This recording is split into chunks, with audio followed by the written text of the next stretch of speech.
Some bird droppings here. PHNX Cardinals on a Thursday. We have speculated for many weeks, maybe even months, the availability of Jets pass rusher Haason Reddick. Up until this point, seemed like a pipe dream. Now, could it be a reality? Bo Brock, Johnny Venerable, PHNX Cardinals, Bo, Jeremy Fowler of ESPN dropping a nugget in his article this morning. The New York Jets may have no choice in the coming weeks than to trade their all-pro pass rusher. Yeah, this is a stalemate between the two sides. You know, they trade for Reddick this offseason, and they anticipate him kind of taking the role of Bryce Huff. And they, there was reports that they had, discussions about a new contract. That's a sticking point. And they've reached a point really where I don't think either party can move forward, and the mutual parting of ways is broken down here by Jeremy Fowler of ESPN. And the beneficiary of that could be the Arizona Cardinals. My main argument, Johnny, is there's nobody available on the market. This happens to be, probably the lone target that you could immediately add and supplement your very, struggling pass rush, to say the least. So Fowler in his article did point out that the Jets will not get the same kind of compensation that they gave the Philadelphia Eagles this offseason, which was a third-round pick. So that's the conversation to start having. Fourth-round pick or later for Haason Reddick. I would do that right now. I'd give up a fourth tomorrow for Haason Reddick, even 15 games worth of Haason Reddick. And I also think you get Haason Reddick in the building, vibing with JG, vibing with this team. There's no reason why you can't discuss a contract. This team has no pass rush to speak of, as we outlined every day here on PHNX Cardinals. This is from Brett Coleman. We've outlined it. They generated a league worst 3.5 pressure rate in week one.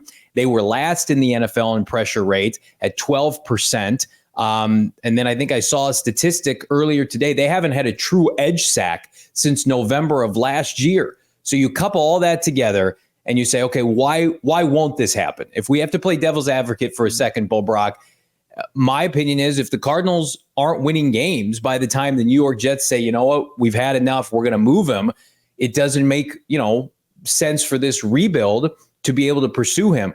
I think you beat the LA Rams this weekend, and it becomes a very real possibility that you enter this sweepstakes. But if you lose this weekend, nobody's going to want to give up picks for anything until, as you've mentioned many times, this team starts winning games. Yeah, I mean, you have to kind of figure out what the timeline is going to be. And, the deadline happens to be the November trade deadline, right? And if that's the Jets, tactic here, if that's what they want to do, their strategy in order to maybe try to maximize what they could get in return and maybe get something close to what they sent Philadelphia for Reddick, that's a little concerning, right? Because as you mentioned, Johnny, the SOS has been sent out. The Cardinals need pass rush help.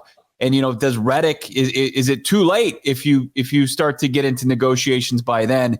So many different variables go into this to make it, fit as it stands right now. If you can, like the value you outlined, and then also you've got to figure out, Reddick and his representation, what they want. Like, are they still going to dig in no matter who the team is that Reddick goes to on signing an extension? That still becomes an issue here. It still becomes a problem. Are you willing to lock up Haason Reddick beyond 2024 to a very lucrative deal, upwards of $25, $26 million a season for a 29-year-old pass rusher? But if you can take a 29-year-old pass rusher that's been very productive, especially in Jonathan Gannon's system, and get him with the understanding of, hey, we're going to get you ready to go cash in this next offseason, and also JG is signed off on that, then that's that's a perfect scenario for me. But there are a lot of different variables that go into this to continue to make this a perfect match for the Cardinals. I also think unless you have a familiarity with Haason Reddick like the Cardinals do, like Gannon does, like Nick Rallis does, Kazir White, what team is going to welcome this into their contending locker room, right? That are just going to say, we're going to trade for Haason Reddick. We don't know anything about him. Like I see a lot of people like pivoting with the Chicago Bears, for instance. There's no ties to him with anybody in Chicago. So they're just going to trade for a player. It's not just like making a trade for a player at the deadline every year that's excelling for a bad team, right? Like Montez Sweat last year. He was playing games. He was in an NFL locker room. He had completed training camp, preseason. You had seen him every week on NFL Sundays. No one has seen Haason Reddick since his introductory press conference, outside of a couple, charity options in Philadelphia and New York or whatever. So you're trading for him if you're a GM with the idea of this is a huge gamble because we don't know what he looks like. We could become the Jets 2.0. In my opinion, the only franchise that has a mulligan with that is the head coach and of the Arizona Cardinals, Jonathan Gannon, to be able to say, I know Haason, he's excelled with me. I trust him as a person, as a player. We've talked to his agent before. This is the franchise that drafted him. We know his character. Like, what franchises has he played for? Carolina, they're not trading for him. They're a disaster. Philadelphia is not trading back for him. The Eagles aren't going to, or the Jets aren't going to do that. The Cardinals, to me, are the only option right now that makes sense because, of course, the familiarity, but the need is so massive.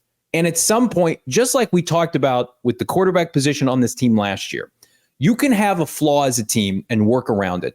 But when it becomes as magnified and embarrassing and non-existent as the QB situation was last year with Colt McCoy and they had to trade for Dobbs, I believe we've reached that point with pass rusher for the Cardinals.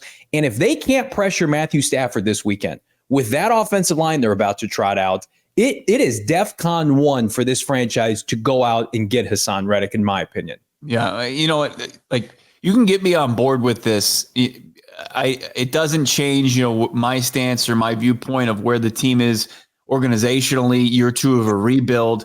But this helps really undermanned group immediately, right?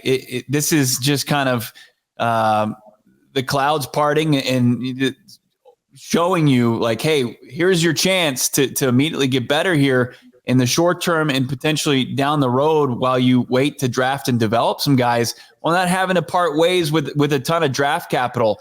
What the Cardinals also need to become is an organization that its culture stands, on its own, right? Yeah. Where you've got players like this and you've got several teams within your division that are already like that, right? Mm-hmm. In San Francisco and most definitely the Los Angeles Rams. How many times have we seen the Rams take on, players that have been jet-setted from bad situations, and then they go into that under McVay and flourish? You got to hope that Jonathan Gannon and Monty Ossenfort are building that type of infrastructure. Yeah, we go back to the timeline of this rebuild, but then also weighing the timeline of being ready to compete for your fans and being able to be viable. I think with what we've seen from this offense, even in a short amount of time, as the advanced metrics come out after week one, offense is going to be fine.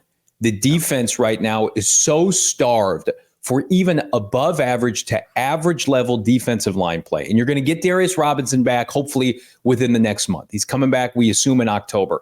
But the edge presence is what it is. And I think about what an addition like this would do for a guy like Zaven Collins, who would not need to be the guy on NFL Sundays. What it would do for your defensive linemen, your D tackles who did not have a great game one. There is nobody right now, respectfully, that commands the respect of an opposing offense where you have to say, we got to look out for that guy. Cardinals offensively have a couple guys like that. McBride, we assume Marvin's going to get there. James Conner, of course, K1, Michael Wilson, Greg Dortch.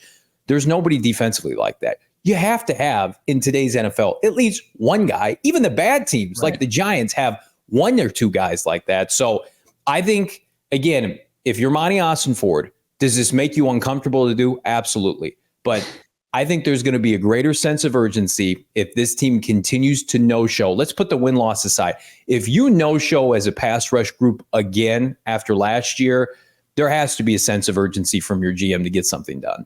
Yeah, no doubt about it. And, it reminds me of a bullpen in baseball. Like if you've just got a couple average relievers and you've got somebody in the closer spot that it might be your best guy, but if you bring in a shutdown, closer, it just changes everything and puts people in better positions for success. Like your Zaven Collins point, and you get Xavier Thomas in there and Dennis Gardeck, and they become complementary pieces instead of the piece. Reddick's the guy. It just puts everybody in a better position for success. And, no longer is the threat of Reddick coming in and blocking young players from developing. BJ Ojulari is out for the season regardless of what happens. you're not going to take snaps away from him. The only real true young pass rusher that needs to get snaps and will just by necessity is Xavier Thomas, who played close to 30% of the snaps in that rotation. He'll stay in that rotation, and you just hope to see, better results than you saw in week 1. Subscribe to the PHNX Cardinals podcast wherever you get your podcasts. Of course, check out our interview, Mina Kimes, earlier this week, and Arizona Cardinal wide receiver Michael Wilson. He's Bo Brock. I'm Johnny Venerable. We'll see you next time. We all silly like the mayor.